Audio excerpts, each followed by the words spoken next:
Olympic values, excellence, friendship, and respect, the one that resonates the most with me would be excellence. It's never easy to choose just one, but I choose excellence because for me it was always about challenging myself. It was always about seeing how good I could be today. It wasn't about the competition. I always felt so excited when I could get just a little bit better. And I also think respect is very, very important. It's important to respect yourself, it's important to respect your competitors, and to compete in that spirit, and to enter the sports space in that spirit.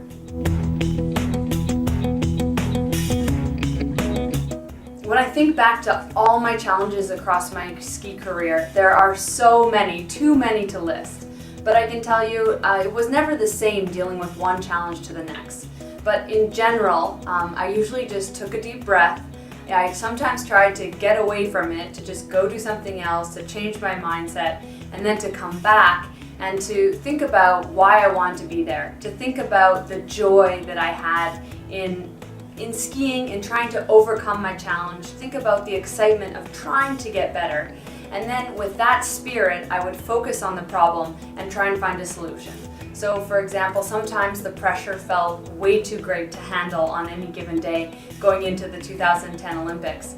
And so I would take a deep breath and I would just think about how I had the strength to overcome it and how this was an amazing opportunity, and try and always find the positive in a tough challenge to move forward. When I think about the term mental fitness, I think about a lot of different things. I think about fitness in general. So if I want to be strong physically, what am I going to do? I'm going to go to the gym, I'm going to work hard, I'm going to lift weights, I'm going to run sprints, I'm going to do all these things. And so when I think about mental fitness compared to physical fitness, I think about a lot of the same things. If I'm going to get stronger and if I'm going to be mentally fit, it means I have to practice. So I have to do deliberate practice as well. So for me to become mentally fit, I did a lot of different things. I worked with a sports psychologist. I trained on a weekly basis. I would imagine myself in different scenarios, whether it was on the ski hill, whether it was in front of a media camera, even if it was at school about going in to write an exam. I would think about myself in this situation and I'd try and recreate all those nervous feelings or maybe those doubts. And then I'd see myself overcoming those and shifting into how I wanted to act, how I wanted to feel calm, how I wanted to be positive, and how I believed in myself. And so to imagine that in my head before I did it, I felt like I had already been there and I had already been successful, and it gave me a lot more confidence in the actual moment.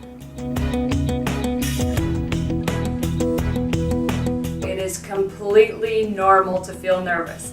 Everybody feels nervous, and if they say they don't, they're probably lying. And that's part of the excitement. I mean, for me, all those great moments of skiing down the mountain or all those great moments of accomplishment in school, they were always accompanied with feeling a little bit nervous before. It gave me that energy. So know that that's totally normal, and don't stress about that.